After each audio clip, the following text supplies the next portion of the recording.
네, 안녕하십니까. 이번 시간에는 대리인과 위임장에 대해서 말씀드리겠습니다. 대리인. 위임을 받아서 어떤 이제 법률적인 처리를 하는 사람을 대리인이라 그러는데, 대리인은 이래 부동산 계약에 있어서는 상당히 중요하겠습니다.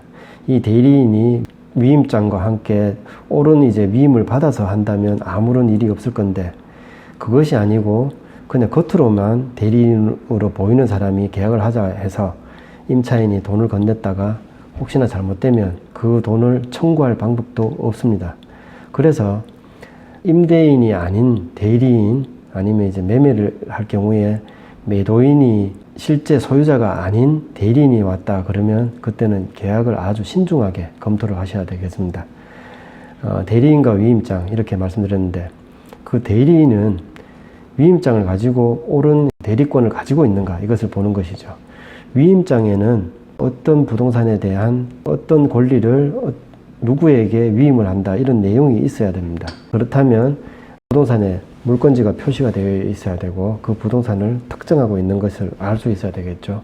그리고 어떤 권한을 누구에게, 어떤 대리인에게 위임을 하는가, 그 대리인의 인적사항이 다 있어야 됩니다. 주소, 주민번호, 연락처라든지, 그리고 부동산의 소유자, 그 사람의 인적사항 다 표시가 되어 있어야 됩니다. 주소, 주민번호, 그리고 그 사람의 인감도장에 찍혀져 있는 위임장이 되어야 되겠죠. 그리고 그 인감도장과 동일한 도장이 찍혀 있는 인감증명서, 인감증명서도 아주 1년, 2년 전의 것이 아니고 법률적으로 효력이 있으려면 2개월 이내의 것이 있어야 됩니다. 그렇게 인감증명서가 첨부된 위임장에 위임사항이 옳게 되어 있는가, 계약금이든 아니면 이제 잔금이든 이런 부동산 거래와 관련된 돈을 받는다면 그 돈을 받을 수 있는 계좌까지도 이렇게 표시가 되어 있으면 좋고, 그것이 아니라면 위임하기 전에 소유자 앞으로 되어 있는 계좌번호로 이렇게 계약을 하는 것은 기본이 되겠습니다. 위임장에는 그런 사항, 그리고 위임인 소유자의 인감증명서가, 옳은 인감증명서가 첨부가 되어 있는가, 그런 것을 확인하셔야 됩니다.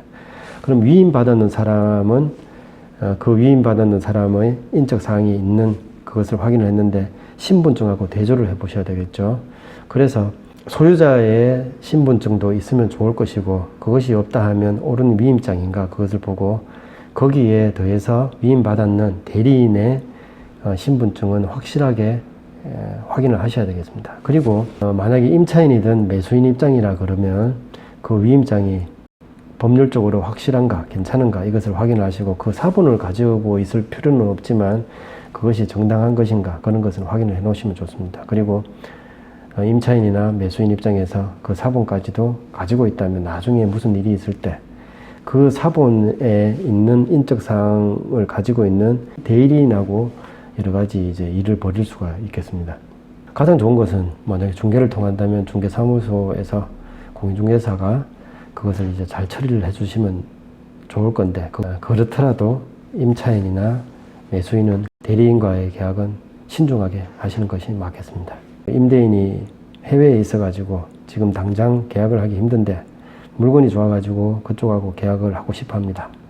그런데 해외에 있다 보니까 위임장을 가졌는 대리인과 하는데 이때 주의할 사항이 어떤 것입니까? 이렇게 물어보셨는데, 아까도 설명드렸지만 대리권이 있는, 위임장을 확실하게 가지고 있는 그 대리인과 계약을 하면 별다른 문제가 없지만, 그때 면밀히 확인을 하실 부분이 위임장과 기재된 사항, 그리고 대리인의 신분증까지 대조를 해가지고 확인을 하시는 것이 맞습니다. 그리고 위임을 하는 소유자는 등기부상의 소유자가 맞는가, 그것을 확인하셔야 되고, 만약에 외국에 있더라도 전화통화라도 해가지고 좀 확인하는 절차를 가지면 가장 낫겠지만, 그것이 안 된다면 이 대리인의 확실한 이제 위임장을 보셔야 되겠습니다. 그리고 그 위임장까지 복사를 해놓거나 그런 것은 꼭 필요한 일은 아니지만, 그것을 가지고 있다 그러면 나중에 무슨 일이 있을 경우에 그 대리인하고 이렇게 해결을 할 수도 있고, 그리고 계약서를 쓴다면 계약서에는 대리를 받아가지고 누구하고 계약을 한다는 사항을 넣는 것이 맞습니다. 그리고 위임을 받아서 대리권을 행사하고 있는 대리인의 그 인적 사항이 계약서에 들어가는 것이 합당하겠죠.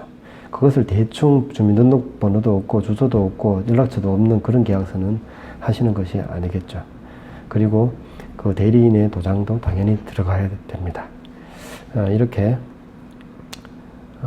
대리 계약을 할 때는 조금 주의를 하시는 것이 맞습니다. 그리고 중요한 것, 대리 계약을 하실 경우에는 그 소유자가 외국에 심지어 있더라도 될 수 있으면 계좌번호, 송금을 할 계좌번호는 그 본인 등기부상의 소유자인 본인의 계좌번호로 송금을 하시도록 그렇게 계약을 진행하시는 것이 낫겠습니다.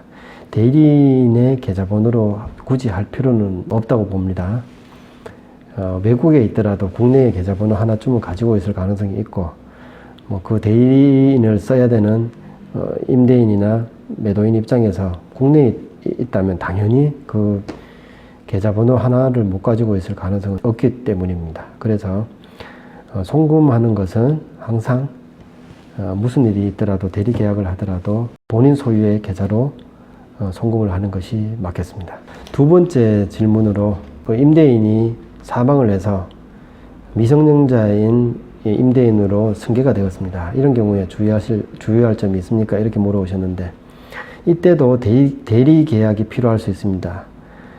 미성년자라면 법정 대리인이 있게 되는데, 그 법정 대리인과 할 경우에 옳게 위임을 받았는가, 그리고 법정 대리인으로서의 지위가 확실한가, 이런 것을 확인을 하셔야 되겠죠.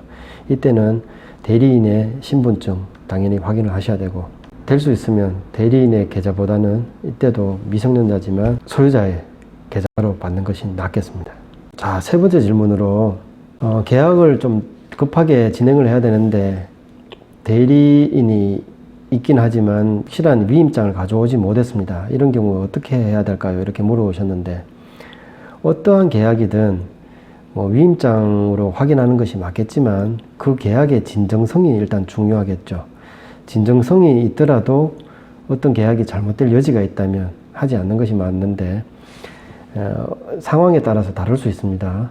상황이 이렇게 진행이 되더라도 크게 잘못될 일이 없다, 그리고 계좌도 본인 앞에 소유자의 계좌로 보낸다 그러면 이렇게 하는 것이 낫겠다. 그리고 대리인으로 나온 분이 뭐 친인척 관계라든지 부부지간이라든지 뭐 어머니라든지 아버지라든지 이렇게 믿을 만하다 그러면 그쪽으로 그냥 이렇게 진행을 하시는 게 나은데, 그게 진정성인데 진정성을 가지고 있더라도 걱정이 된다 그러면 그때는 이제 위임된 대리 계약을 하지 않는 것이 낫겠죠. 그 확실한 위임장이 없을 경우라면.